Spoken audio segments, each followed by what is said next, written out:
The old cabin stayed silent for 19 years, until the dog started barking at the floor in the middle of the night. Caleb hit the dirt the second the explosion echoed through the mine tunnel. Dust slammed into his face. Somewhere ahead, Atlas barked once, sharp and desperate, while orange firelight flickered beneath the mountain like something alive. Then Caleb heard boots running in the dark, and a voice he recognized from the worst night of his life.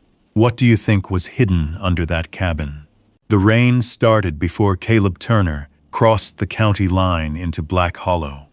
And by the time his old Ford pickup crawled onto the logging road, the storm had turned mean. Freezing rain hissed against the windshield in thin silver needles. Mud sucked at the truck tires every few yards, dragging the vehicle sideways toward the ditch where dead pine branches lay tangled like bones. The heater barely worked. Cold air leaked through the driver's side door and curled around Caleb's boots. Beside him, Atlas sat upright on the worn bench seat, silent and alert.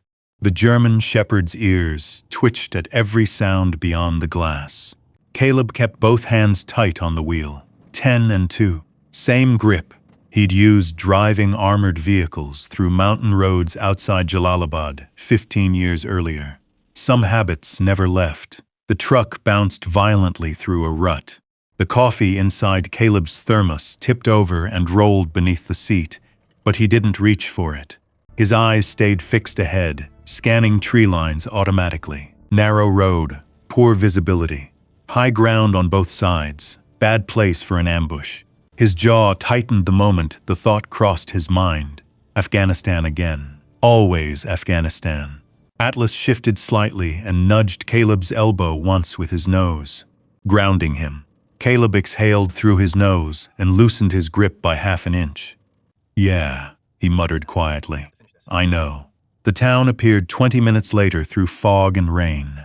Black Hollow, Colorado. Population barely over 800. A gas station, a diner, a church with a warped steeple, 3 empty storefronts, and mountains surrounding everything like prison walls. The gas station sat at the intersection near the old highway. Caleb pulled beside pump number 2 and killed the engine. For a second, silence settled inside the truck except for ticking metal cooling beneath the hood. Atlas stared through the rain-streaked window toward 2 men standing outside the station entrance smoking cigarettes. Both were already watching them. Caleb noticed immediately. One heavyset with logging suspenders. The other younger camouflage cap, beard, beer belly. Neither smiled. Caleb stepped out into freezing rain. Pain shot up his left knee the moment his boot hit the pavement. Old Ranger injury. Cold weather always woke it up. Atlas jumped down beside him without command. The younger man eyed the dog first, then Caleb. Then the overloaded truck carrying lumber tarps, military duffel bags, and a rusted toolbox strapped into the bed. You lost, the younger man called. Caleb shook rainwater from his jacket hood. No, the heavy-set man spat tobacco into the mud. You heading up County Road 9? Yeah. The two exchanged a look. Then came the grin. Oh hell, the younger man laughed. You the guy bought the fire cabin? Caleb didn't answer immediately. That was answer enough. The heavy-set man barked out a laugh, loud enough to turn heads inside the station. No damn way. Even through the rain, Caleb could feel people looking now. Window watchers. Small-town radar. The county sold that thing, the younger man asked. For $1, Caleb replied. That got a bigger laugh. The heavy-set man slapped the gas pump with his palm. You paid too much. Inside the station, somebody else laughed. Atlas moved closer against Caleb's leg. Not aggressive, protective. The younger man pointed toward the mountains disappearing into fog behind town. Ain't nobody stays up there through winter. Roof leaks. Generators dead. Whole area burned bad after the Turner fire. Caleb froze for half a second at the name. Turner fire. The man didn't notice. Place should been bulldozed years ago. Caleb grabbed the gas nozzle. That so? Yep, the man smirked. Guess maybe the army taught you boys to sleep in worse places. Something flickered behind Caleb's eyes then. Brief, dust clouds, rotor wash, a medic screaming for morphine.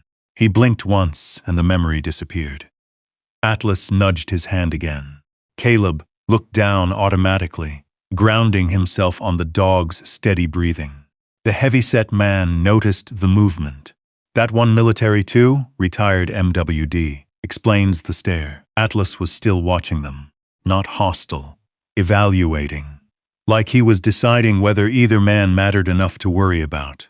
Caleb finished pumping gas and climbed back into the truck without another word. As he pulled away, laughter followed him through the rain. The logging road climbed higher into the mountains beyond town. Pine trees thickened. Fog rolled low between the slopes. Burn scars from old wildfire damage stretched across entire hillsides where blackened trunks still stood dead against the gray sky. Atlas stared out the passenger window the entire drive. The cabin finally appeared near dusk. It sat alone at the edge of an abandoned ranger, overlook surrounded by leaning fencing and rusted wildfire warning signs. A collapsed watchtower stood nearby, half swallowed by weeds and snowmelt. The cabin itself looked worse than the county photos. Sagging porch, broken shutters. One side of the roof dipped visibly inward. The place looked less abandoned than forgotten. Caleb parked slowly, engine off, silence again, then wind. Cold mountain wind pushing through dead pine. Atlas climbed out first, immediately alert. The dog circled once around the cabin perimeter, nose low, checking corners and tree-lined shadows, while Caleb unloaded supplies. Watching him work stirred old memories Caleb didn't like revisiting. Kandahar. Route clearance teams. EE dogs. Men trusting animals more than equipment. Caleb scanned the property instinctively. No clear escape route downhill. Too many blind approaches from the woods. Windows exposed from the ridge. Bad defensive position. He caught himself thinking it and almost laughed. Defensive position. Against who? Nobody cared enough about a broken old ranger shack to attack it. Still, the feeling stayed. Atlas stopped near the porch steps suddenly, rigid, ears forward, staring toward the trees west of the cabin. Caleb followed the dog's gaze but saw nothing except snowfall drifting through dying pines. "You good?" Atlas didn't move for another 5 seconds, then finally relaxed and trotted back toward him. Inside, the cabin smelled of mildew, old ash, and soaked wood. One room, a rusted stove, a narrow cot bolted against the wall, dust thick enough to show footprints. Caleb set down his duffel and checked every corner automatically. Closet, windows, sight lines. Under bed, old habit, Atlas paced slowly across the room behind him. The dog's nails clicked softly against warped floorboards. Outside, darkness swallowed the mountain fast. By 9 o'clock, freezing rain hammered the roof hard enough to sound like distant static fire. Caleb sat on the cot, cleaning mud from his boots while Atlas lay near the stove. At least he tried to. The dog kept lifting his head, listening, watching, then staring toward the same corner near the back wall. Caleb noticed after the 4th time. "What is it?" Atlas stood slowly, a low rumble vibrated deep in his chest. Not barking, not fear. Recognition. Caleb's body reacted before his mind did. Pulse rising, shoulders tightening. The exact growl Atlas used overseas during possible contact situations. Caleb stood immediately and crossed the room. The floor creaked beneath his boots. Atlas stayed fixed on the corner. Wind rattled the windows violently. Somewhere outside, loose metal clanged against the old watchtower. Caleb crouched and pressed his palm against the floorboards. Cold, too cold. Then Atlas growled again, longer this time. At 2:13 in the morning, something knocked beneath the floor. Metal against metal, once. Then silence. Caleb slowly raised his eyes toward Atlas. The dog was already staring directly at the spot beneath Caleb's feet, and he was not blinking. The wind slammed against the cabin walls hard enough to rattle dust from the rafters. Somewhere outside, Loose sheet metal clanged against the abandoned fire tower again, sharp and uneven in the storm. Caleb stayed crouched, listening. Years ago, in another country, silence like this usually came right before gunfire. Atlas moved first, one slow step toward the corner, then another. The German shepherd lowered his head and sniffed between the warped floorboards, muscles tense beneath his dark coat. A low vibration rolled through his chest again. Caleb pressed his palm flat against the wood, cold. Then, knock, a metallic tap from underneath. Not pipes, not settling lumber, too deliberate. Caleb's eyes narrowed automatically as his brain started building possibilities the way it always had overseas. Old utility access, collapsed ranger storage, animal trapped under the floor. But none of those explanations sat right in his gut. Atlas suddenly jerked his head toward the nearest window. Caleb reacted instantly. He killed the lantern. Darkness swallowed the cabin. Rain hammered the roof while both man and dog froze in place listening. 1 breath, 2, 3. Nothing. Still, Caleb stayed low as he crossed toward the window, careful not to silhouette himself against the glass. Another old habit. Never stand centered in a window at night. He pulled the curtain aside with 2 fingers. The mountains beyond the cabin were black shapes under freezing rain. Pine trees bent in the wind like shadows trying to move closer. Nothing there. But Atlas remained fixed on the floor. Caleb looked back toward the corner again. The dog was never wrong about danger. Not overseas, not once. Caleb rubbed a hand across his jaw, exhaustion dragging behind his eyes like wet sandbags. He hadn't slept properly in years. Short bursts, 40 minutes at a time if he was lucky. His doctors back in Denver called it chronic hypervigilance. He stopped seeing those doctors 8 months ago. Too many questions, too many pills, too many people looking at him like damaged equipment. Atlas finally backed away from the corner and came to Caleb's side.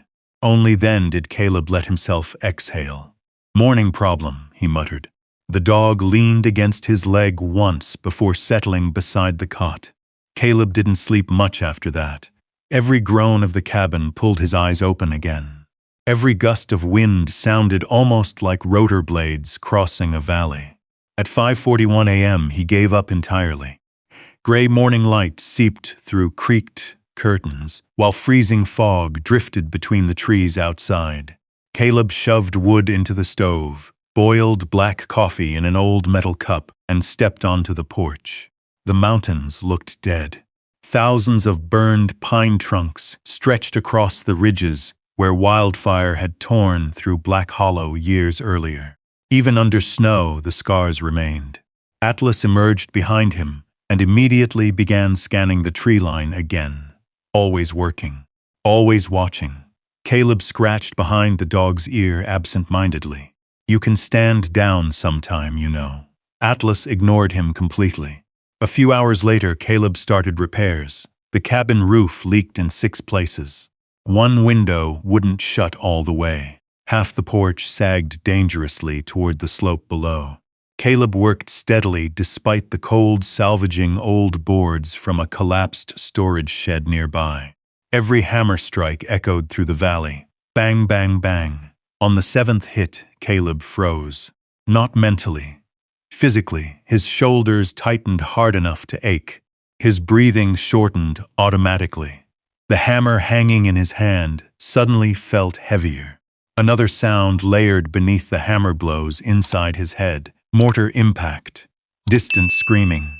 Radio chatter. "Turner, we got contact east." Caleb shut his eyes hard. Atlas immediately crossed the porch and shoved his nose into Caleb's wrist. Grounding point. Pressure. Focus. Caleb inhaled slowly through his nose until the mountains came back into focus. The porch, the snow, the smell of wet pine. Not Afghanistan. Not anymore. He opened his eyes again. Atlas stayed pressed against him until his pulse settled. "Good boy," Caleb said quietly. The words barely came out above a whisper. By noon, he drove back into town for supplies. The diner sat beside the gas station, under a faded sign reading Hollow Creek Cafe. Warm yellow light spilled across fogged windows. Inside smelled like bacon grease, burnt coffee, and wood smoke. Conversations slowed when Caleb entered, not stopped, slowed. The kind of silence that measured people. Atlas walked beside him calmly through the narrow aisle. A teenage boy near the counter lifted his phone slightly, pretending not to record. "Shack soldiers back," someone muttered from a booth. A few chuckles followed. Caleb ignored them and slid into the farthest corner seat where he could see both exits automatically. Atlas settled under the table. The waitress approached carefully. Mid-30s, dark hair tied back, tired eyes. Caleb nodded once. "No menu, just coffee." She studied him briefly before pouring. "You're staying up at the Turner cabin?" Caleb looked up sharply at the name. The waitress noticed. "Sorry," she said quietly. "That's what locals call it." He looked back down at the table. Atlas remained completely still beneath him except for one twitching ear-tracking movement near the entrance. A loud crash suddenly exploded across the diner. A tray slipped from another waitress's hands near the kitchen. Plates shattered. For one violent second, Caleb's body reacted before his mind did. He half rose from the booth. Breathing hard, eyes searching, looking for threat locations, exit routes, cover. Several customers stared openly now. Atlas immediately shoved against Caleb's knee under the table. Anchor, pressure. Caleb blinked hard once, then again. The diner slowly returned around him instead of desert dust and smoke.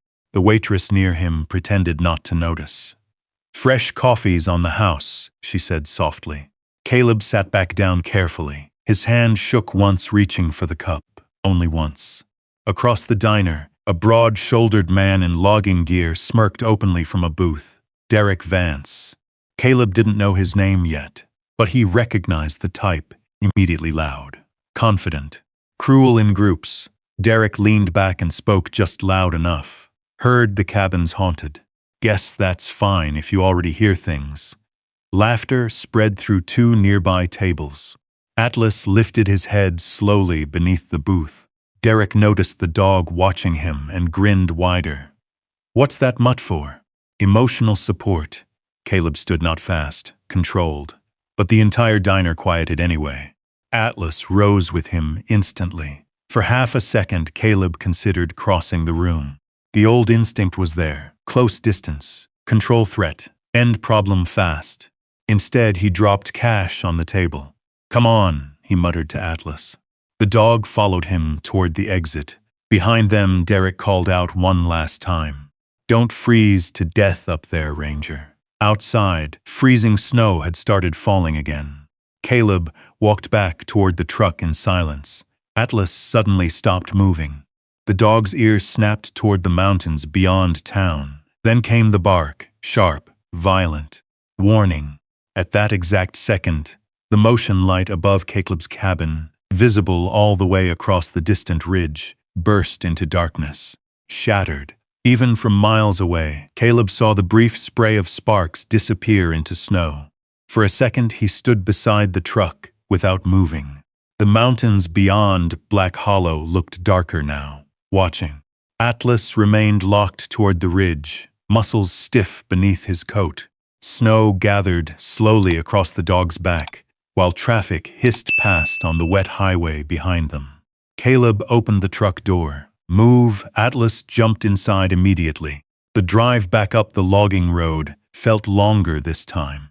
Snowfall thickened by the minute, swallowing the headlights in swirling white sheets. The road had nearly vanished beneath fresh ice.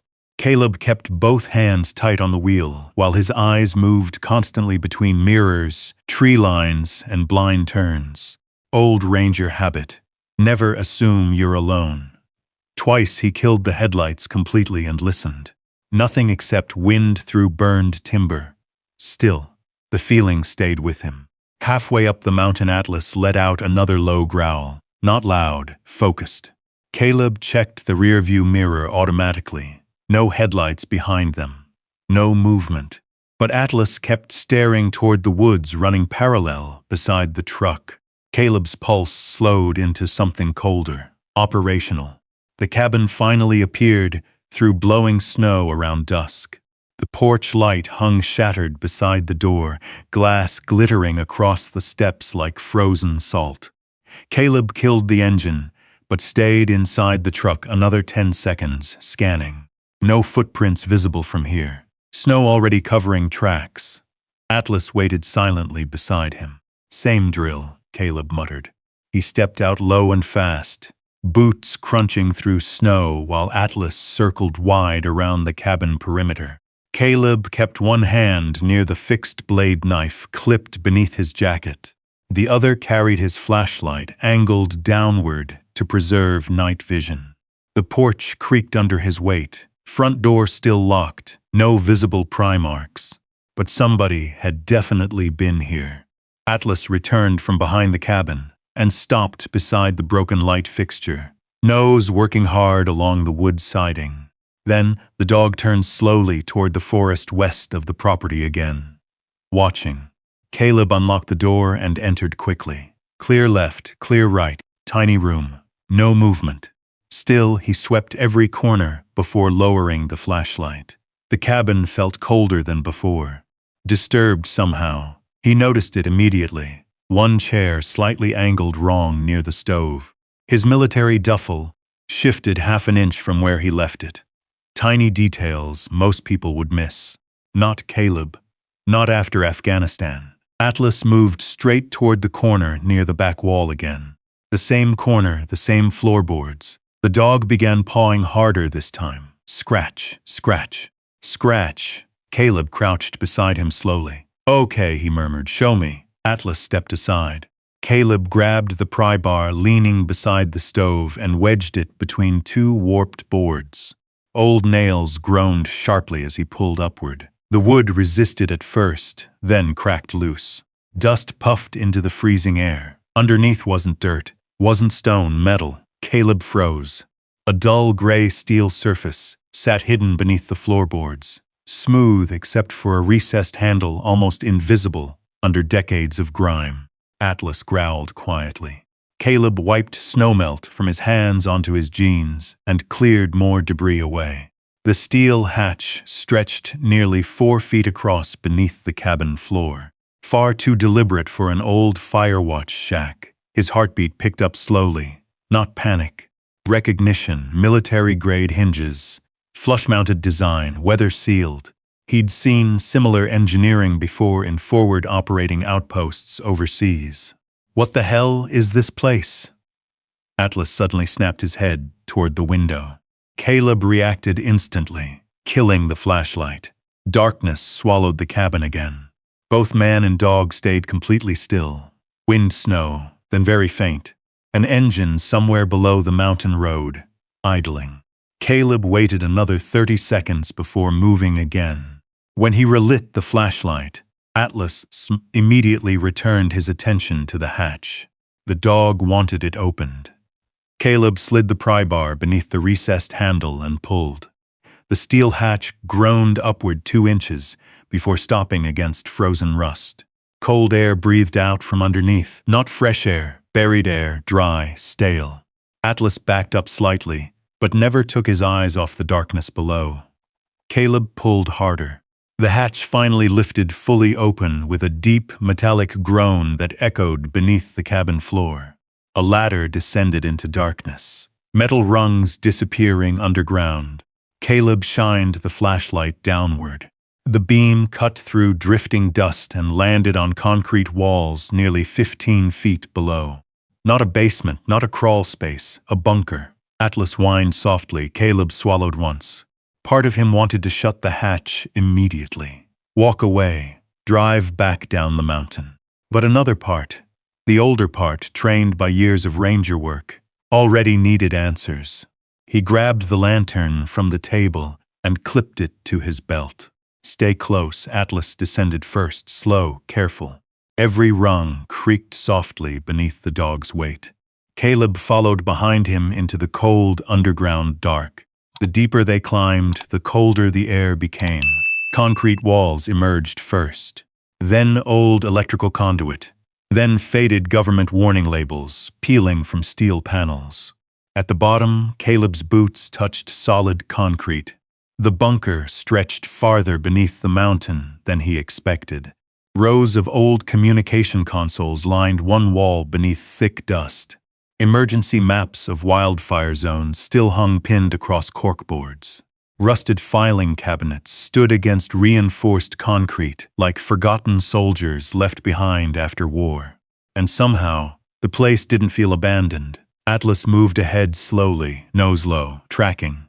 Caleb swept the flashlight carefully across the room. Military supply crates, old radio equipment, emergency rations long expired. Then he stopped.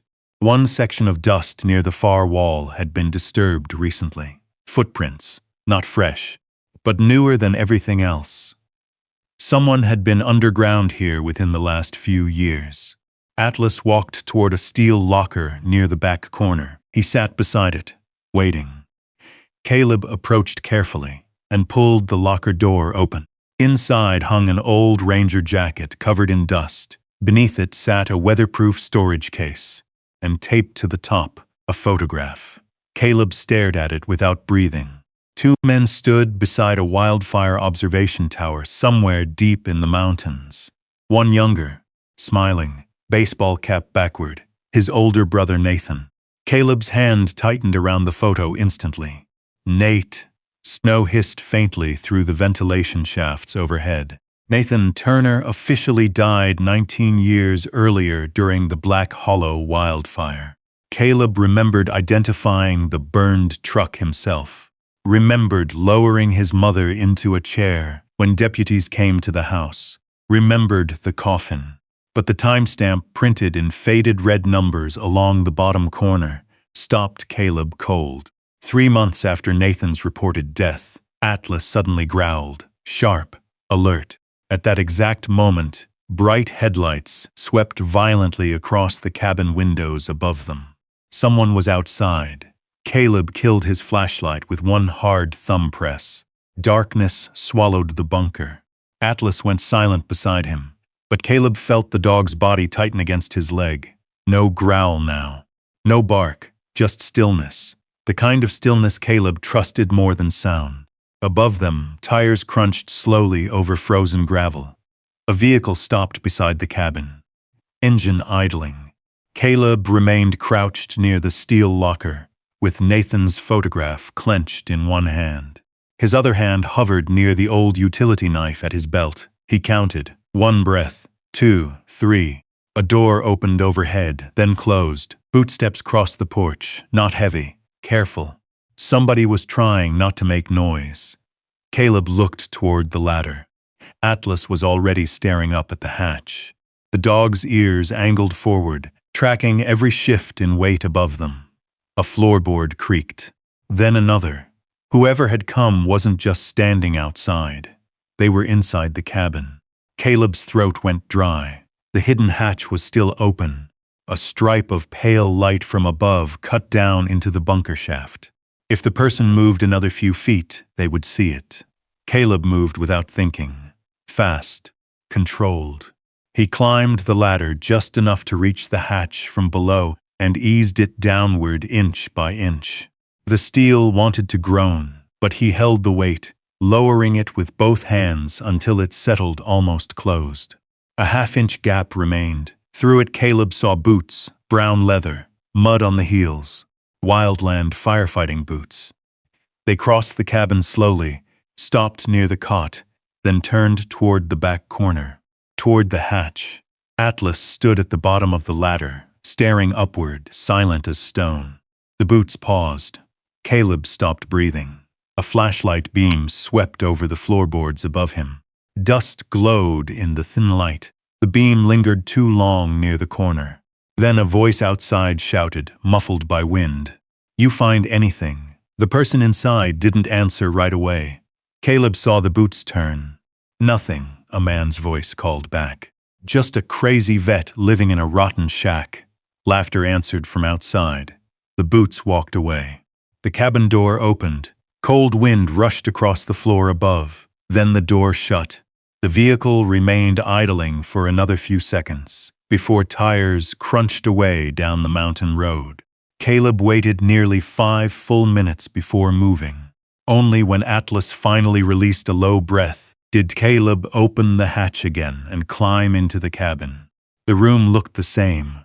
Almost. The duffel was shifted again. The cot blanket had been touched. The photograph of Nathan still trembled slightly in Caleb's hand. Atlas climbed out beside him, moved straight to the front door, and sniffed the gap beneath it. Then he turned and looked toward the same western woods again. Caleb crossed to the window and watched taillights vanish far down the road. 1 truck.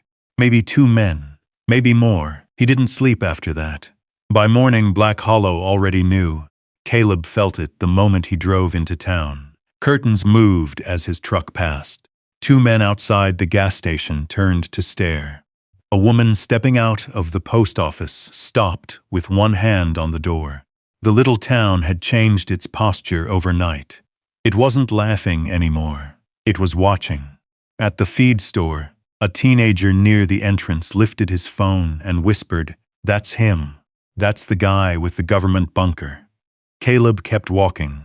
Atlas stayed at his left knee. Inside, the feed store smelled of hay, leather, and cold iron. Stacked grain bags lined one wall. Snow boots thudded softly across the wooden floor near the counter. A woman in a faded green jacket looked up from marking inventory. She was maybe late 30s, with dark blonde hair, pulled back and a face that seemed used to hard weather.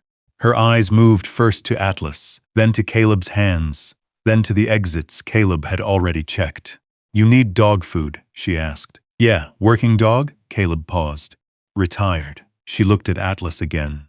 "He doesn't look retired." Atlas sat without being told, still watching the front windows. The woman nodded once, as if that confirmed something. "Naomi Reed," she said. "Caleb Turner." "I know." He didn't answer. Most people in town seemed to know already. Naomi came around the counter and carried a bag of dog food herself, instead of making him lift it. Caleb noticed she didn't approach from behind him. She came from the side, slow enough for him to track her. That told him she understood more than she said. "You staying up at the old fire cabin?" she asked. Caleb looked at her. "People keep asking me that. People here ask questions when they're scared." "Scared of what?" Naomi's eyes flicked toward the front window. Outside, Derek Vance leaned against a pickup truck across the street with 2 other men. All 3 were watching the store. Naomi lowered her voice. "Of whatever they buried before you got here." Caleb's fingers tightened slightly on the dog food bag. Before he could answer, the store door opened. Derek Vance walked in smiling like he owned the floorboards. "Well now," Derek said. "There's the mountain man." Atlas stood, no command, just up. Naomi's face changed, not fear. Annoyance worn flat. "Need something, Derek." He ignored her and looked at Caleb.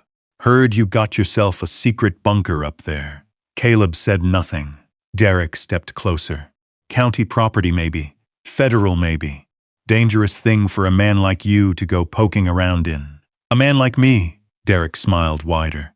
"Yeah, you know. Jumping at coffee cups, talking to your dog. Living alone in a shack nobody wanted." Atlas moved 1 step forward. Caleb's hand dropped lightly onto the dog's collar. Not pulling, just connection. Derek noticed the movement and laughed. "Careful. Wouldn't want that mutt making decisions for you." Naomi came around the counter fully now. "That's enough." Derek glanced at her. "I'm just being neighborly." "No," Naomi said. "You're being loud." For the first time, Derek's smile thinned. Caleb didn't wait for more. He lifted the dog food and walked out, Atlas tight beside him. Outside, Derek called after him. "You find anything up there, Turner? Best thing you can do is leave it alone." Caleb stopped beside the truck but didn't turn around. Behind him, Derek added, quieter now. "Mountains have a way of keeping what belongs to them." That sentence followed Caleb all the way back up the road. By late afternoon, snow clouds pressed low over the ridge again. Caleb parked near the cabin and unloaded supplies while Atlas circled the perimeter. Then the dog stopped, near the back side of the cabin, not near the hatch, near the tree line. Caleb went to him immediately. Fresh tracks marked the snow, half covered but visible enough. Not deer, not coyote, bootprints, deep heel, wide tread, aggressive sole. Wildland firefighting boots. The same kind Caleb had seen through the hatch gap the night before. Atlas lowered his nose to the print and followed the scent toward the western woods. Caleb moved with him, slow and angled, keeping distance from the tree line when possible. 50 yards in, the trees thickened. Burned trunks rose black from the snow. The air smelled of wet ash. Even after all these years, Atlas suddenly stopped. His body went rigid. Then, for the first time since Caleb had known him, the dog backed away. One step, then another, growling low at something hidden deeper in the burned forest. Caleb raised his flashlight toward the trees. The beam caught something hanging from a branch, a strip of old yellow tape, weathered, half buried in ice. The faded words became clear as the wind moved it. Forest Service incident scene. Caleb looked down. At his feet, half hidden beneath snow and pine needles, lay a rusted metal tag. He brushed it clean with his thumb. Nathan Turner, Fire Operations Division. Caleb's breath stopped in his chest. Atlas pressed against him, still growling toward the dark. And somewhere beyond the trees, something moved. Caleb turned off his flashlight. The forest vanished. Snow fell softly through the burned pines, whispering against dead branches and old ash. Caleb stayed low beside Atlas, one hand wrapped around the dog's harness, the other holding Nathan's rusted metal tag so tightly the edge bit into his palm. Another sound came from the trees, a branch bending, then nothing. Atlas did not bark. That worried Caleb more. Barking meant warning, silence meant calculation. Caleb shifted his weight slowly and backed away from the incident tape. His eyes searched the black spaces between trunks, looking for broken patterns, movement, breath in the cold. No target, no clear contact, bad visibility, bad ground. He clicked his tongue once, quiet. Atlas moved with him immediately. They retreated the same way Caleb had learned to move in valleys overseas. Slow steps. No turning back fully. Eyes forward until distance gave them cover. Only when the cabin lights appeared through the snows did Caleb let himself breathe normally again. Inside, he locked the door, dragged the old table across it, and set a chair beneath the knob for good measure. It would not stop anyone determined, but it would make noise. Noise bought seconds. Seconds mattered. Atlas sat near the window, facing west, eyes locked on the trees. Caleb placed Nathan's tag on the table beside the photograph from the bunker. 19 years. That was how long his brother had been dead. Except the mountain had just handed Caleb two things that said maybe he had never understood what death meant in Black Hollow. He stared at Nathan's name until the letters blurred. Nathan Turner, Fire Operations Division. His big brother had been 8 years older, broad-shouldered, quick to smile. The kind of man who could fix an engine with half a wrench and make grieving people laugh without trying. When Caleb left for the army, Nathan had hugged him beside their mother's porch and said, "You watch your six over there, little brother." Caleb had, mostly. But nobody had watched Nathan's. Near midnight, Caleb descended into the bunker again. Atlas followed close, refusing to remain above. The underground air felt heavier than before. Caleb set a lantern on the metal desk, its weak glow spreading across dust-coated consoles and old ranger maps. He found the weatherproof case beneath the locker and opened it carefully. Inside were cassette tapes, field notebooks, ranger incident logs, photographs, and a folded topographic map marked in Nathan's handwriting. Caleb recognized it immediately. Nathan always wrote in block capitals, even birthday cards.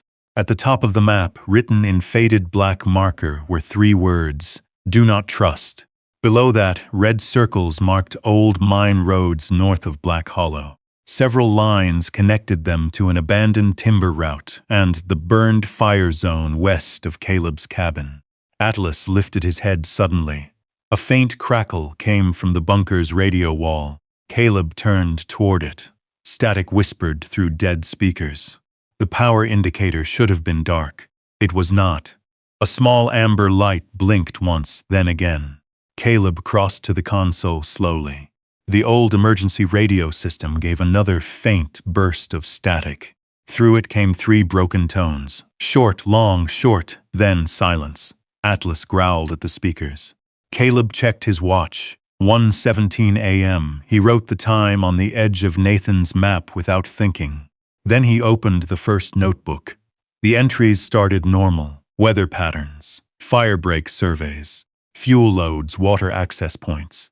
Then, 6 months before Nathan's supposed death, the writing changed. Shorter lines, harder pressure, less about fire, more about trucks.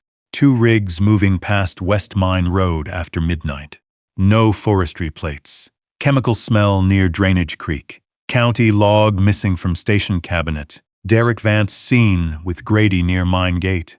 Caleb stopped reading. Grady. Sheriff Leon Grady had been a deputy back then. Caleb remembered him at the funeral, hat in hand, standing beside Caleb's mother, promising the family that Nathan's death had been a tragedy no one could have prevented. Caleb turned another page. Sample taken from creek. Fish kill not natural. Called state office. No return. Someone erased radio archive from September 8. Then a final entry, written across the page in letters so hard they tore the paper fibers. If I disappear, start under the cabin. Caleb sat back slowly. The bunker seemed to shrink around him. Atlas nudged the notebook with his nose, then looked up at Caleb. Outside, above them, wind pushed against the cabin walls. Caleb kept digging.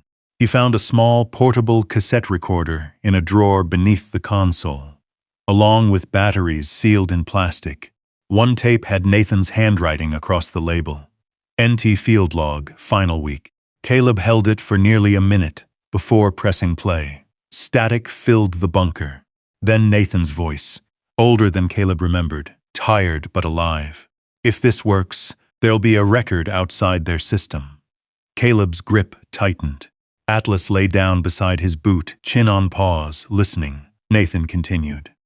Black Hollow isn't just losing trees, they're burying drums in the old mine cuts. Solvents. Industrial waste. Maybe worse. Somebody is paying county people to look away. A long pause. Paper rustled. I found blocked road orders from the day the South Ridge burned. Evacuation Route 3 was closed before the fire jumped. That decision trapped people who should have gotten out. Caleb closed his eyes briefly. He remembered that fire, the smoke column visible from 2 counties away. The names read out at church. The way adults whispered when they thought he wasn't listening. Nathan's voice lowered. If they say I died in the burn, don't believe it. I'm going to the old emergency shelter tonight. I left copies where Caleb would think to look someday, if he ever came home. The tape clicked. Stopped. The bunker went silent. Caleb didn't move. He couldn't. His brother had spoken his name from 19 years ago, like a hand reaching through time. Atlas rose suddenly, his ears angled upward toward the cabin. Caleb heard it too. A faint creak above, not wind, weight. The chair Caleb had placed under the door scraped once across the floorboards. Someone was trying the door. At 3 in the morning, Caleb killed the lantern. Darkness dropped over the bunker, so fast it felt physical. Above them, the chair scraped again across the cabin floorboards. Slow, careful. Whoever stood outside wasn't rattling the knob like a drunk or a teenager trying to scare him. They were testing pressure, testing resistance. Caleb moved toward the ladder without a sound.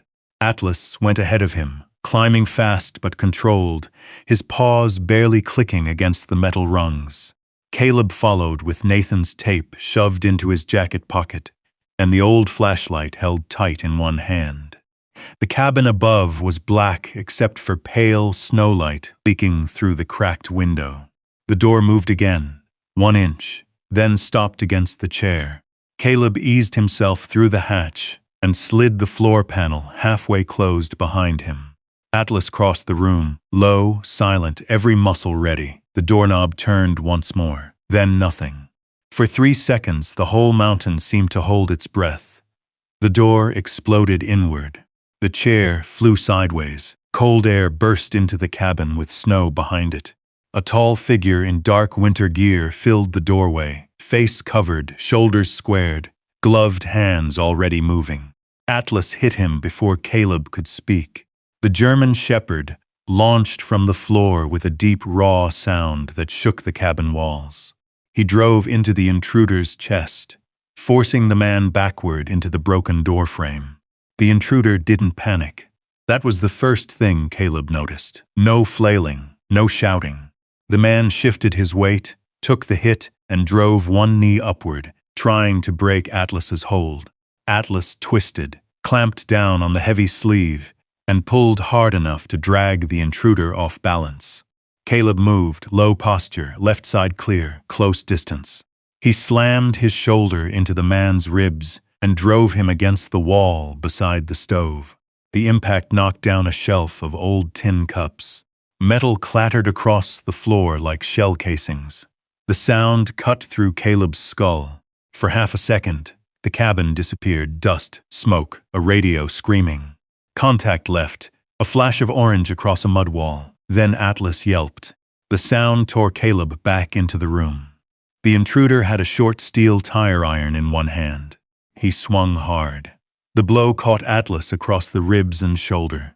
The dog crashed sideways into the wood stove with a sickening thud, knocking the stovepipe loose from the wall. Ash spilled across the floor. Atlas, Caleb's voice broke wide open. The intruder turned toward him. Caleb didn't think after that. He moved the way his body remembered. Inside the man's reach, elbow to the arm holding the tire iron, forearm across the chest. Drive forward. The intruder grunted as Caleb forced him backward. Their boots slipped on ash and melted snow. The flashlight rolled across the floor, spinning white light through the cabin in wild circles. The man was strong, trained. He recovered fast, catching Caleb's jacket and twisting him toward the broken doorway. Caleb dropped his weight, hooked one boot behind the man's ankle, and drove both of them hard into the frame. Wood cracked. The intruder stumbled. Atlas tried to rise. His front legs shook beneath him. The intruder saw the dog moving and raised the tire iron again. Caleb stepped between them. Don't, the word came out flat, quiet. The kind of voice men used when yelling was already past them. For the first time, the intruder hesitated. Outside, far down the road, a dog barked from another property. A porch light flicked on in the valley. The intruder made his choice. He shoved Caleb hard into the wall and bolted through the broken doorway into the snow. Caleb reached the porch in time to see a dark shape vanish between the burned pines west of the cabin. Not running wild, moving with purpose, using trees as cover, Caleb did not chase. He turned back inside and dropped to his knees beside Atlas. The dog lay near the stove, sides heaving, amber eyes open but unfocused. Blood darkened the fur along one shoulder where the stove edge had torn skin. His breathing came shallow and uneven. No. Caleb's hands hovered for one broken second, afraid to touch him wrong. Then training took over. Airway, breathing, bleeding. He checked Atlas's mouth, checked his ribs gently, checked the wound at the shoulder. No bone through skin, no heavy arterial bleeding, but the bruising was already swelling beneath the fur. Atlas licked Caleb's wrist once, weak, apologizing for something that was never his fault. Caleb pressed his forehead as against the dog's neck. "Don't you do that," he whispered. "Don't you leave me here." Snow blew through the ruined doorway and melted across the floor. Across the road down the slope, lights began turning on one by one. People had heard the crash. Black Hollow always heard everything after it mattered least. Caleb tore open an old towel and wrapped Atlas's shoulder. Then he used a strip from his own shirt to bind around the ribs, firm but not tight. Atlas shuddered with each breath. Outside, a voice carried faintly from the road. "Turner? You break something up there?" Derek Vance. Caleb did not answer. He lifted Atlas carefully, every inch slow, and carried him to the cot beside the stove. Atlas weighed more than he should have in Caleb's arms, heavy with trust, heavy with pain. The dog's head lolled against Caleb's chest. Caleb laid him down on the wool blanket and tucked another beneath his body to keep him warm. The stovepipe hung crooked from the wall, but enough heat remained in the iron to fight the cold. Atlas opened his eyes. Then, with effort that made Caleb's throat close, the dog dragged one paw toward the hidden floor panel. Once, twice, a soft scrape. Caleb turned slowly. "You're still trying to show me," Atlas whimpered. Not from fear, from urgency. Caleb looked from the injured dog to the floorboards hiding the bunker beneath them. The broken door let snow drift into the cabin. The intruder had come for something. Maybe the tape. Maybe the files. Maybe the secret Nathan had died carrying. Caleb wiped blood from his hands onto his jeans and stood. His knees shook once, then stopped. He moved the rug aside and opened the hatch again. Before climbing down, he looked back at Atlas. The dog's eyes followed him, tired but steady. "I'm listening now," Caleb said. Then he descended into the dark. The bunker swallowed the sound of the storm above him. Only the distant groan of mountain wind filtered through the ventilation shafts now, low and hollow, like something breathing behind the concrete walls.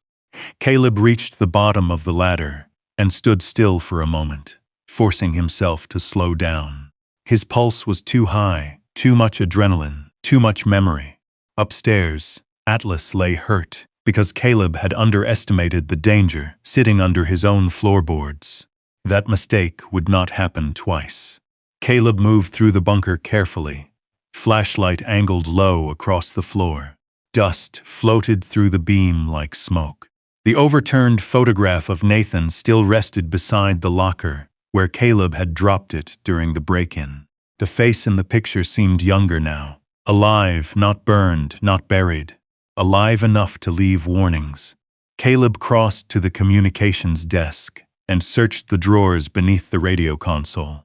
Most held moldy paperwork or old emergency maps. Then his fingers touched cold metal. A locked Ranger archive box, military-style latch, compact, portable. The intruder had not reached this far. Caleb set the box on the desk and examined the lock, old but intact. He grabbed a rusted screwdriver from nearby shelving and wedged it beneath the latch. One hard twist, the lock snapped. Inside sat 6 cassette tapes wrapped carefully in plastic. Field logs, every label written in Nathan's block handwriting. One tape was marked differently from the others. "Final record, if anyone finds this." Caleb stared at it for several long seconds before sliding it into the recorder. The machine crackled alive. Static filled the bunker first. Then Nathan's voice emerged low and distorted through age. "If you're hearing this, then either I ran out of time, or somebody finally stopped lying." Caleb lowered himself slowly into the metal chair. Above him, the cabin creaked faintly in the storm. Nathan coughed once on the recording. "I started digging into the wildfire because things stopped making sense. Roads closed too early. Radio calls erased. Fire crews redirected away from evacuation zones. Paper rustled. I found chemical dumping buried under old mining sites north of Black Hollow. Barrels hidden in dead cuts. Solvents leaking into groundwater. Somebody was making a lot of money keeping that buried." Caleb rubbed one hand slowly across his face. Atlas had dragged him toward this, toward Nathan, toward the truth. Nathan continued. The fire spread faster because those chemicals ignited underground. But they still could have evacuated people in time. Another pause. They didn't. The recorder hissed softly. Caleb's jaw tightened. He remembered that wildfire too clearly now. The church bells. The smoke turning daylight orange. The names posted outside the sheriff's office. Nathan's voice lowered further. "I copied everything I found, reports, radio logs, payment records. Then came the line that made Caleb's stomach turn cold. Sheriff Leon Grady helped cover it up. Silence filled the bunker afterward, except for static. Caleb blinked once slowly. Grady. Sheriff Leon Grady had eaten dinner at their house after Nathan died.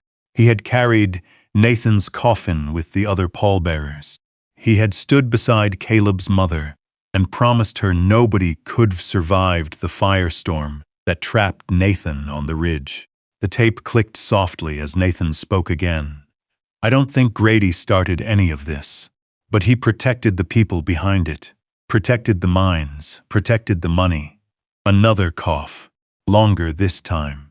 He kept telling me Black Hollow would die without those operations. Said the town needed jobs more than truth. Caleb looked down at his own hands, the same hands that had folded flags for dead rangers overseas, the same hands that had lowered his mother's casket 5 winters ago. All those years she had believed Nathan died, trying to save people from the fire. Maybe he had. Maybe the town had simply decided his life cost less than their secret. The tape crackled again. If anything happens to me, the evidence isn't all here. Caleb leaned closer. There's another access route beneath the mountain. Old emergency tunnel connected to abandoned mine shafts west of the ridge. A scratching sound interrupted the recording. Nathan's breathing changed, quicker now, uneasy. I think somebody followed me tonight. Caleb's eyes lifted automatically toward the bunker ceiling. Above him, Atlas gave one sudden bark, sharp, violent. Caleb stood immediately. Nathan's voice continued behind him through static. If Grady finds this bunker, he'll bury everything. Same way he buried me. Then the recording cut abruptly. The silence afterward felt heavier than the concrete walls. Atlas barked again upstairs. Closer to the windows now. Caleb grabbed the flashlight and moved toward the ladder. Halfway up he stopped. There it was again. The old emergency radio. 3 broken tones through static. Short, long, short, 1:17 a.m. exactly. Caleb looked back toward the blinking amber light on the console. Then toward the ladder.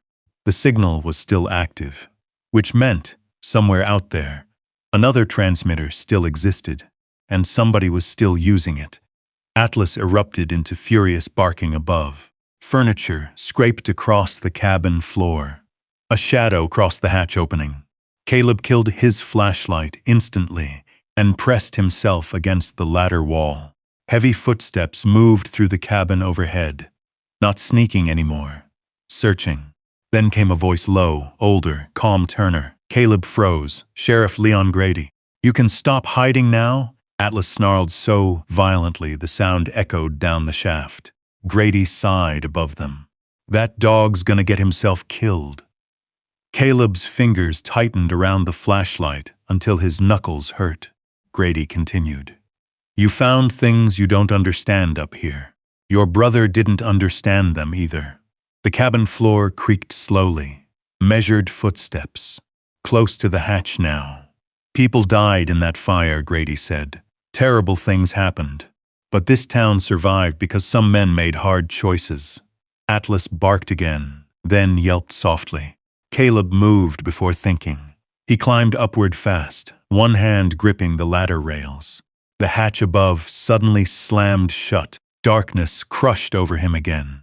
Then came the sound of something heavy dragging across the floor above, blocking the hatch. Atlas growled. Grady's boots crossed the cabin slowly.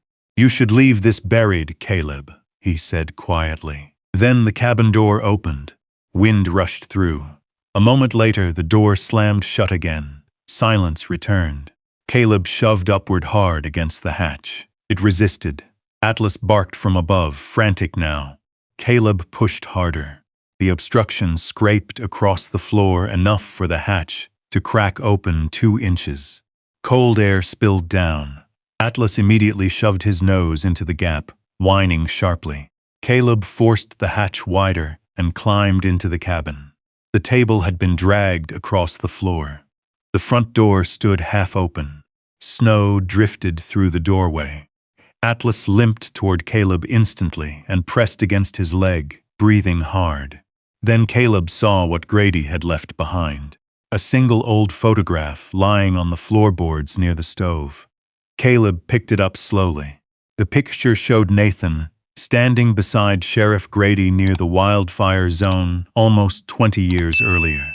Both men looked exhausted, arguing, and written across the back in Nathan's handwriting were 6 words. He knows what they buried under Black Hollow. Caleb read the sentence 3 times before lowering the photograph.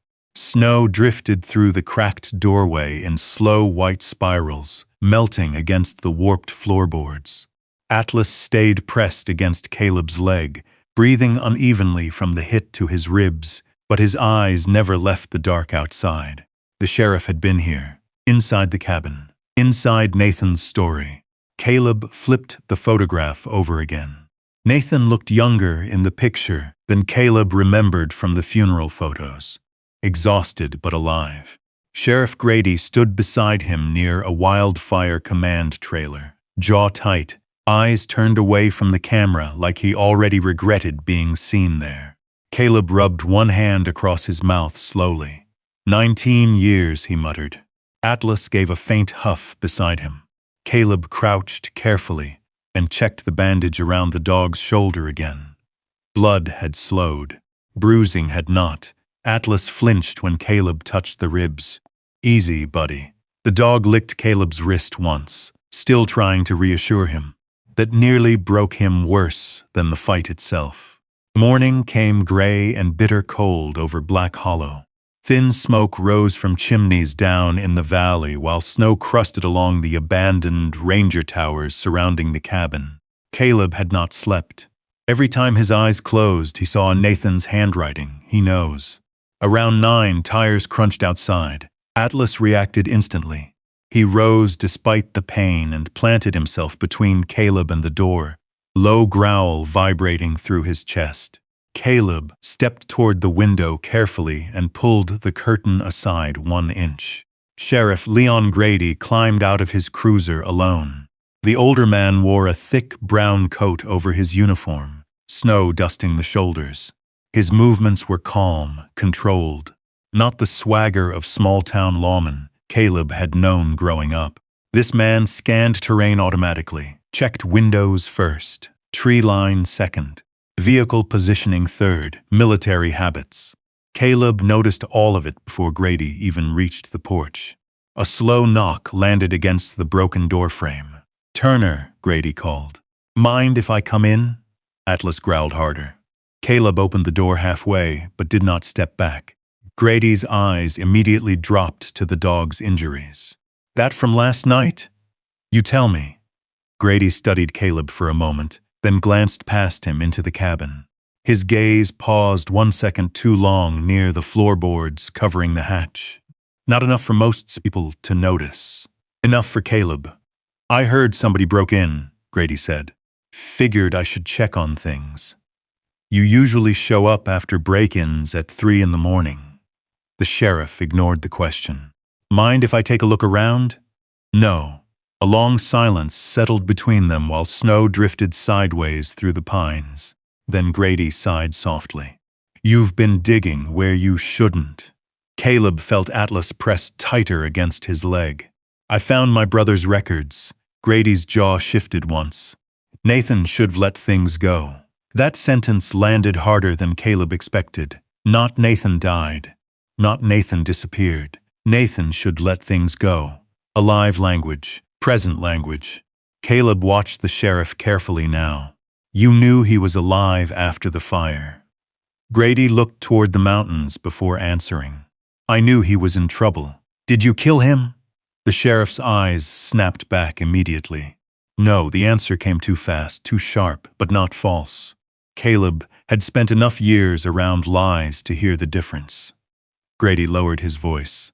"There are things under this mountain people around here never understood. Companies came in promising jobs, money, survival. Town leaders signed papers they never should signed. And Nathan found out. He wouldn't stop pushing." Atlas growled again when Grady took 1 step closer.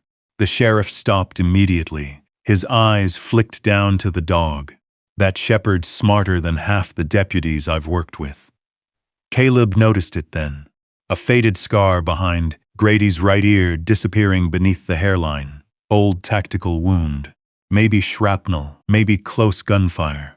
Combined with the stance, the scanning, the calm under pressure. Private contractor, former military, something.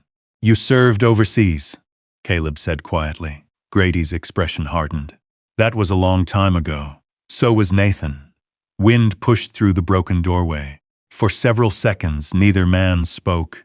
Then Grady looked directly at Caleb for the first time since arriving. Some things buried in these mountains should stay buried. Not a threat, worse, a warning.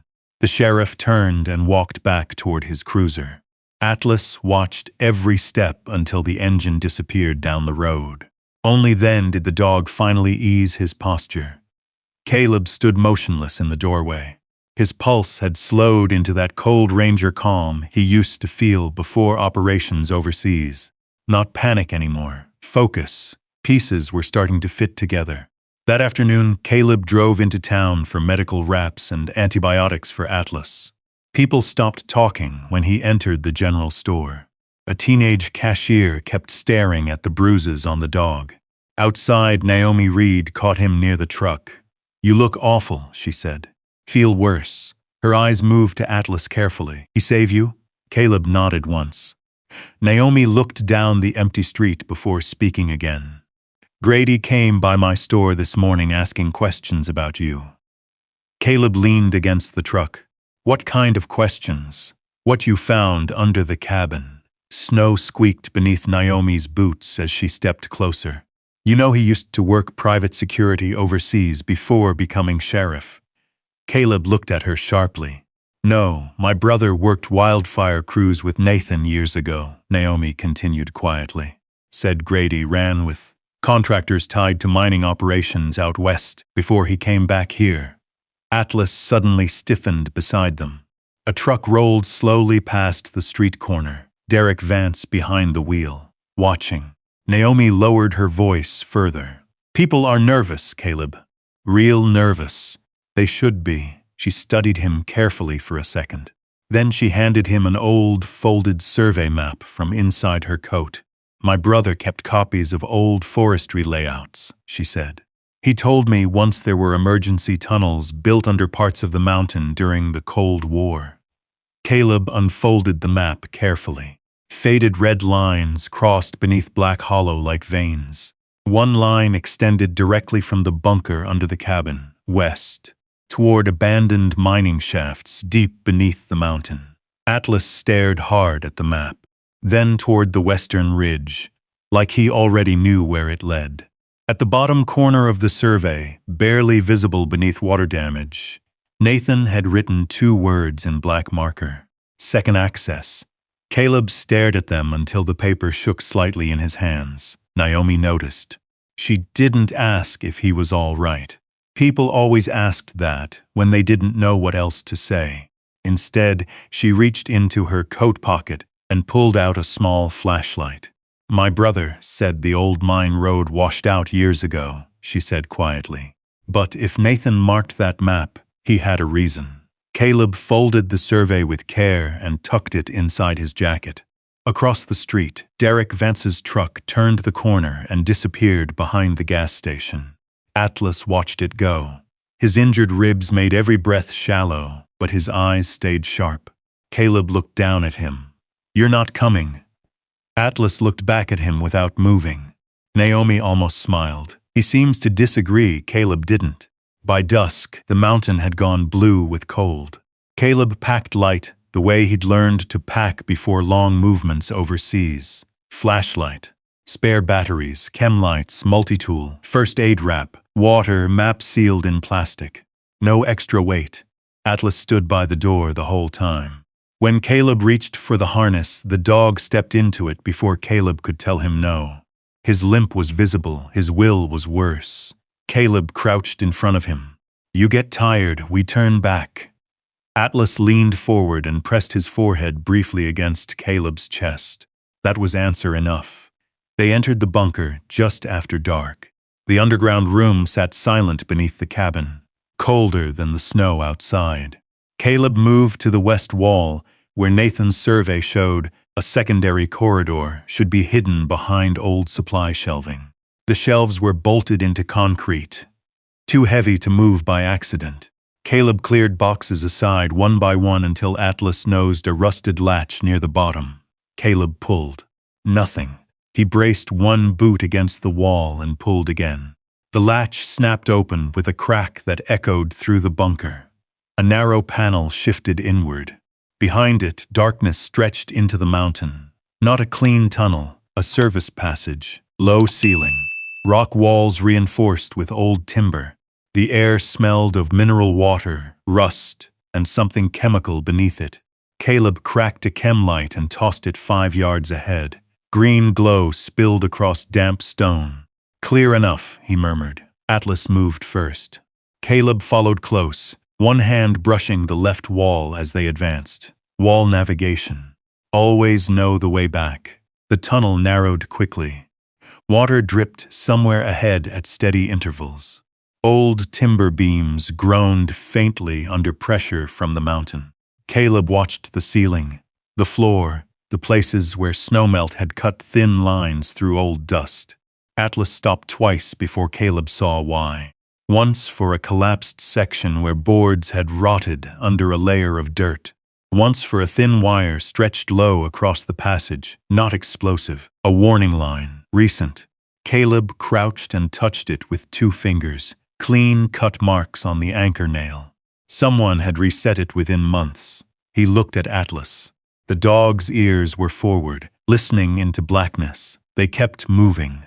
After nearly 20 minutes, the passage opened into an old mine chamber, large enough for Caleb to stand upright. The beam of his flashlight reached across rusted rails, broken ore carts, and support posts blackened by age. Then the smell hit harder. Chemical, sharp, wrong. Atlas sneezed once and backed half a step. Caleb pulled his sleeve over his nose and swept the light across the ground. There, behind a half-collapsed retaining wall sat blue industrial drums, dozens of them, buried under old tarps and loose rock. Some were rusted through at the seams. Dark residue stained the dirt beneath them. Caleb's jaw tightened. Nathan had been right. He took photos with his phone, moving carefully, documenting labels, spill marks, barrel positions. His hand stayed steady now, not calm, just useful. Useful was enough. Beyond the drums, Atlas found burned paper packed inside a metal crate. Caleb knelt and pulled out what survived. Ranger files, incident reports, water sample logs. Most were charred along the edges, but names and dates remained visible. Evacuation Route 3. Delayed, South Ridge, blocked, county authorization. Caleb's flashlight beam trembled when he saw Sheriff Grady's initials beside one of the closure orders. A faint click sounded deeper in the mine. Atlas froze. Caleb killed his flashlight. Darkness folded around them. This time, no wind, no snow, only the mountains' slow breathing. And somewhere ahead, a small electronic beep. Caleb waited, counting heartbeats. Then Atlas moved, not toward the sound, but toward a side chamber partly hidden behind fallen boards. He pushed his nose against a canvas tarp. Caleb pulled it away. Underneath sat an old wildlife camera mounted inside a metal casing, wired to a dead battery pack. Beside it was a small, sealed plastic box. Nathan's handwriting marked the lid. If they find me, find this first. Caleb opened it slowly. Inside was a compact video cassette, the kind used in old field cameras. Caleb looked around the chamber until he found a dust-covered monitoring unit on a workbench. Its power cable ran to a newer portable battery, dead now but intact. Caleb swapped in one from his pack and pressed the switch. The screen flickered, rolled, then stabilized. Nathan appeared in grainy black and white, standing in the same mine chamber. Younger, thinner, face streaked with soot. He was arguing with Leon Grady. Grady looked younger too, but the posture was the same. Squared shoulders, hard eyes, hat pulled low. Nathan pointed toward the chemical drums. The camera audio crackled. You blocked that road before the fire crossed, Nathan said. People were still up there. Grady stepped closer. If this town loses the mines, Black Hollow dies. Then let it die honest. Grady's face changed. Not rage, something colder. Walk away, Nate. Nathan shook his head. No. A siren wailed faintly in the recording. Wildfire sirens. Then came a sharp crack in the distance. Gunfire or timber splitting from heat. Nathan turned toward the sound. The footage jerked violently. Static. A flash of orange light. Then black. Caleb stood perfectly still. The tiny screen hissed white noise in front of him. Atlas suddenly lifted his head. His injured body went rigid again. From the tunnel behind them came the soft scrape of a boot against stone. Then another. Not an echo. Not memory. Someone was underground with them. Caleb killed the monitor. The mine chamber fell into darkness except for one dying chem light glowing green against the damp stone floor. Atlas stood beside him, wounded ribs rising and falling too fast, ears fixed toward the tunnel behind them. The scrape came again, closer. Caleb slipped Nathan's video cassette into his jacket pocket and palmed the flashlight without turning it on. His eyes had adjusted enough to read shapes, support beams, ore cart, chemical drums. Side passage on the right. No good cover, only broken rock and old machinery. Bad AO, worse air. Atlas gave one soft breath through his nose. Warning. Caleb touched 2 fingers to the dog's harness. Stay. Atlas did not move, but his weight shifted forward. Footsteps entered the chamber. 3 sets. 1 heavy, 2 lighter. A flashlight beams swept across the far wall, then over the burned Ranger files, then toward the chemical drums. Well, Derek Vance's voice said from the dark. Looks like the soldier really did find the basement. Caleb stayed behind the ore cart, still as stone. Derek stepped into the green chem light, wearing a heavy coat and work gloves. Behind him stood 2 men Caleb had seen once at the gas station. Both carried tools. One had a pry bar. The other held a long hunting rifle, pointed low but ready. Not professionals. Nervous men with dangerous hands. Derek looked around the chamber and shook his head. Should've stayed in that dollar shack, Turner. Caleb kept his voice low from the shadows. Walk out now. The rifle lifted slightly toward the sound. Derek smiled. There he is. Atlas growled. The sound rolled through the mine like thunder trapped underground. One of Derek's men flinched. Derek didn't. That dog's still alive, he said. Tough animal. Caleb's hand tightened on the flashlight. Derek pointed toward the workbench. Whatever you took, put it down. Phone too, camera too. All of it. You know what's in these drums? I know what happens when outsiders dig into things that kept this town fed. Caleb stepped just enough for his voice to carry from a different angle. People died. Derek's jaw twitched. People always die in fires. Atlas suddenly barked. Sharp.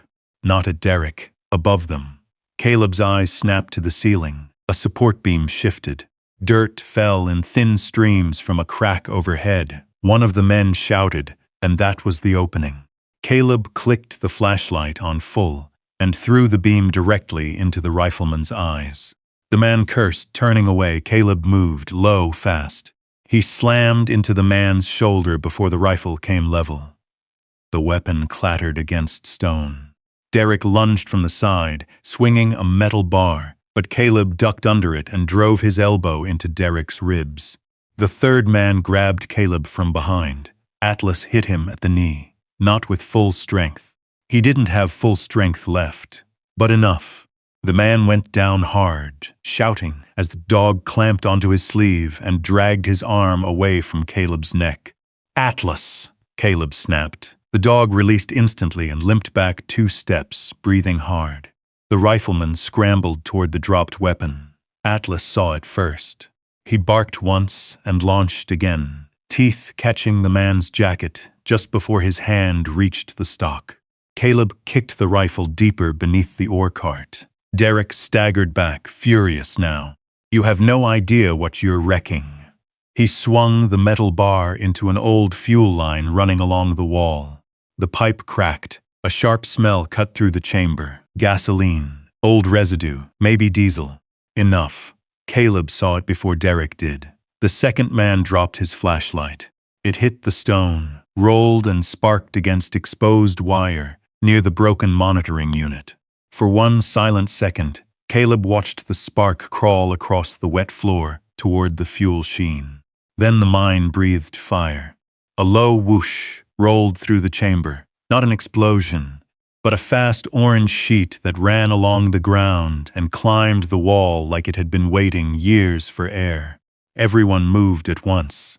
Derek screamed something and stumbled backward into smoke. The two men ran toward the main tunnel, coughing. Caleb grabbed Atlas's harness. Move! The dog tried to run, but his injured side buckled. Caleb caught him under the chest. Heat spread quickly behind them. The chemical drums began popping and ticking under pressure, each sound small but terrible. Smoke rolled low first, then rose thick and black, swallowing the chamber. Caleb cracked another chem light and threw it down the service passage they had used to enter. Green glow marked the way. Short moves, he whispered, more to himself than the dog. Stay low. Atlas limped beside him as they entered the tunnel. 10 yards. Stop. Listen, check air. Move. The old combat rhythm returned without permission. Kandahar tunnels, burn pits, dust storms. Men coughing in dark rooms while radio static cut in and out. Caleb forced it down. This mountain. This dog now. Behind them, something heavy collapsed in the mine chamber. A blast of smoke chased them through the passage. Atlas stumbled. Caleb dropped beside him immediately. Up, buddy. Come on. Atlas tried. His front paws scraped against stone. His back legs trembled. Caleb lifted him as much as he could, one arm under the chest, one gripping the harness. The dog's weight dragged at Caleb's bad knee, sending fire up his leg with every step. The tunnel forked ahead, left to bunker, right unknown, smoke pushed from the left. Atlas lifted his head weakly and gave one hoarse bark toward the right. Caleb didn't question him. Right it is. They moved into the unknown passage. The tunnel narrowed, forcing Caleb sideways. Rock scraped his shoulder. Atlas squeezed ahead, limping but determined, nose working even through smoke. The air grew cooler after several yards. Good sign, fresh draw, ventilation. A cave-in roared behind them. The ground shook. Caleb dropped over Atlas instinctively as dust and pebbles rained from the ceiling. For a second, the sound became something else. Incoming mortar, men yelling. A blast lifting him off his feet. He could smell burned rubber and blood. Atlas's wet nose shoved hard into his cheek. Once, twice. Caleb opened his eyes. Stone ceiling. Green light, dog breathing, not Afghanistan. He got up. Clear, he whispered hoarsely. Atlas pushed forward again. The passage climbed. Cold air touched Caleb's face. Then came faint gray light ahead. Dawn. They stumbled out through a half-buried mine opening on the west slope of Black Hollow Mountain. Caleb dropped to his knees in snow and ash, dragging Atlas beside him. Behind them, smoke poured from cracks in the ridge. For 3 heartbeats, there was only cold air. Then Caleb looked down the valley. The fire had found the dead timber. Orange light crawled through the black pines below, spreading fast on winter-dry fuel and chemical-fed ground. Wind pushed it downhill. Toward Black Hollow, sirens began faintly in town. Atlas collapsed against Caleb's side. Caleb wrapped one arm around the dog and stared at the burning ridge. 19 years after Nathan tried to warn them, the mountain was speaking again. And this time, the whole town would have to listen. Smoke rolled over Black Hollow by noon. Not thick enough yet to choke the valley, but enough to turn the winter sky a dirty orange. Fire crews screamed up the mountain roads while evacuation sirens echoed between the ridges. Helicopters thundered overhead, carrying water buckets beneath them like dark pendulums. The sound hit Caleb hard every time. Rotor wash, static, men yelling through headsets. Atlas pressed close to his leg each time the helicopters passed, grounding him before the flashbacks fully dragged him under. They stood together, in the center of town near the old war memorial, while people gathered in frightened clusters around trucks and emergency trailers. Some carried bags, some carried children, most carried confusion. Sheriff Leon Grady stood beside the volunteer fire command post, trying to take control of the chaos, trying to look calm, but Caleb saw it now. The tension around the sheriff's eyes, the way he kept scanning the crowd, looking for threats, looking for escape routes. Naomi climbed onto the tailgate of her pickup, holding her phone. "People need to hear this," she told Caleb quietly. He nodded once. Atlas lowered himself beside Caleb's boots with visible effort. The dog's side trembled every time he breathed now, but he refused to leave. Caleb rested one hand briefly on the shepherd's neck. Then he stepped forward. The crowd noticed immediately. Whispers spread through the smoke. "That's the veteran. He came from the mountain. Is the fire spreading?" Derek Vance stood near the back of the crowd. Soot streaked across his coat from the mine. One side of his face was bruised from the fight underground. He avoided Caleb's eyes. "Good." Caleb climbed onto the low stone platform beneath the memorial statue and pulled Nathan's field journal from his jacket. The town went quiet slowly. Not respectful quiet, fearful quiet. Caleb looked across faces lined by smoke and cold. Old ranchers, store owners, volunteer firefighters. People who had lived beside this secret their entire lives without realizing it. "My brother died 19 years ago during the Black Hollow wildfire," Caleb said. A helicopter roared overhead. Nobody moved. Caleb held up Nathan's journal. "That's what we were told." Murmurs spread immediately. Sheriff Grady stiffened near the command trailer. Caleb continued. "He found chemical dumping buried in abandoned mine tunnels under this mountain. He found blocked evacuation orders. He found records showing people were trapped on purpose to protect illegal operations." "That's a lie," somebody shouted. Caleb ignored it. Naomi stepped closer, phone still recording. Caleb pulled the cassette recorder from his coat. Then he pressed play. Static crackled across the square. Nathan's voice filled the cold air. They delayed evacuation routes. People turned toward each other instantly. Chemical storage under old mine sectors. Older men near the diner exchanged pale looks. Sheriff Grady helped cover it up. The square erupted. "No, that can't be right." "Jesus Christ." Grady stepped forward hard. "Turn that off." Caleb didn't. Nathan's voice continued through static and age. "If anything happens to me." A woman near the church steps covered her mouth. An older firefighter suddenly sat down on the curb like his knees stopped working. Grady's voice cracked across the square. He didn't understand the situation. Caleb looked directly at him. "Then explain it." The sheriff's face tightened. Smoke drifted between them. For a second, the entire town waited. Finally, Grady spoke. "The mines were dying," he said. "The timber contracts were gone. People here were losing everything. You buried chemicals under the mountain. We buried survival." A stunned silence followed. Grady pointed toward the smoke climbing the ridges. "You think Black Hollow survives without those jobs, without those contracts?" Nathan was ready to burn this town down over paperwork. Caleb stepped off the memorial platform. "No," he said quietly. "The mountain burned because people like you thought truth cost too much." The sheriff looked suddenly older, standing there beneath ash-filled sky. Not powerful anymore, just tired. One of the volunteer firefighters stepped forward slowly. "My brother died on Route 3, he said. Another voice followed. "My dad too." Faces changed across the crowd now, not confusion anymore. Recognition, memory. Pieces falling into place after 19 years. Derek Vance tried backing away through the crowd. Atlas lifted his head immediately and growled low. Not loud enough. Derek froze. Naomi raised her phone toward him. "You knew too, didn't you?" Derek looked toward Grady. The sheriff said nothing. That silence answered for him. Sirens screamed suddenly from the western ridge. The fire had jumped containment. Smoke thickened across the valley as embers drifted through town like burning snow. People began moving again, not panicked, purposeful. Fire crews loaded gear. Families climbed into trucks. But nobody looked at Grady the same anymore. Two state investigators pushed through the crowd beside the emergency command trailer. Naomi must have sent the files already. One flashed credentials. Leon Grady?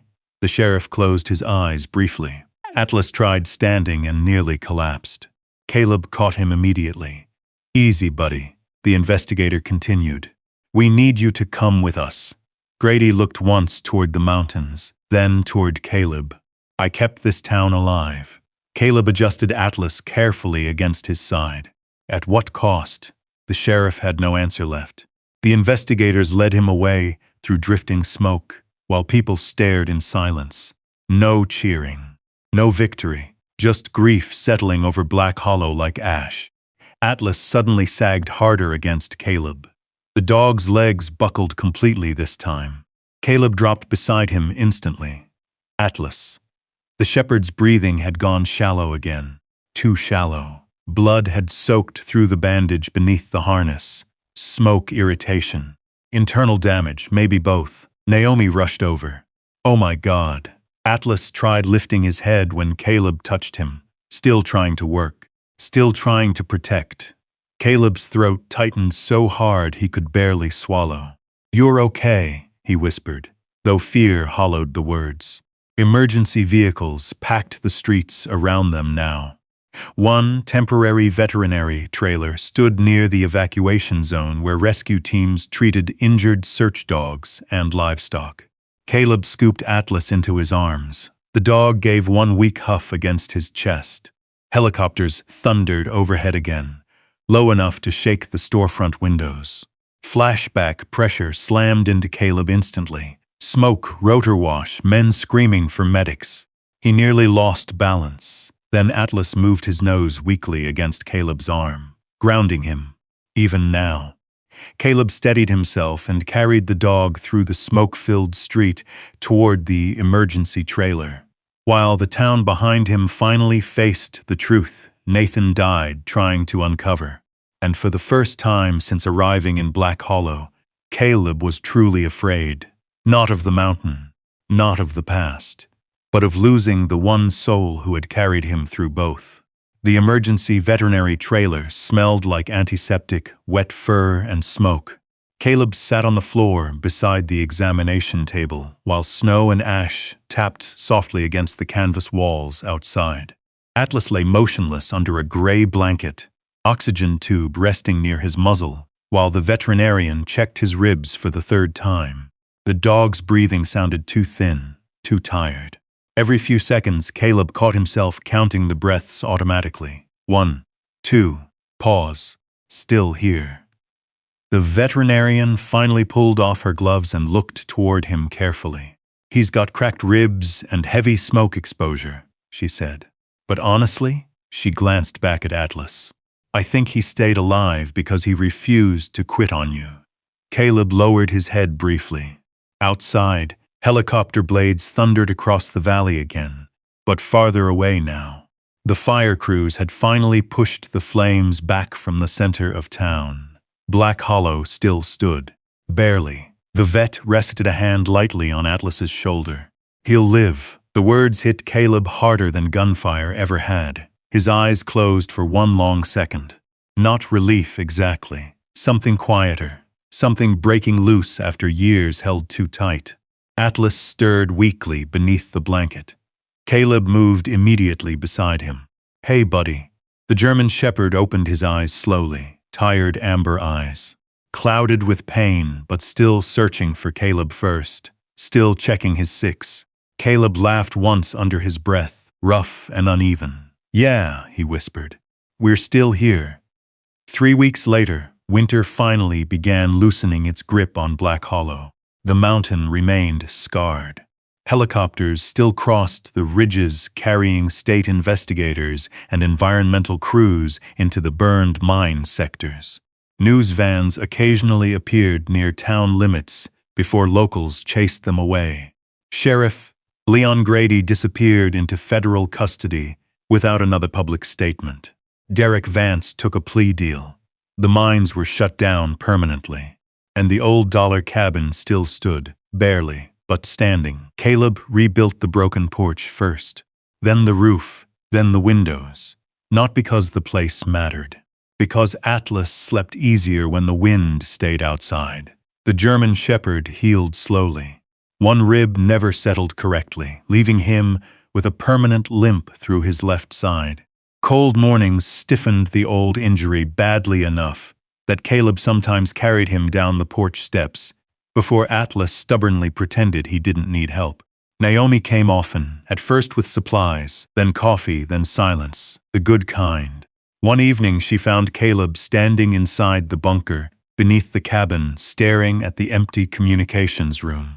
Most of the evidence had already been removed by investigators. Only steel walls remained now.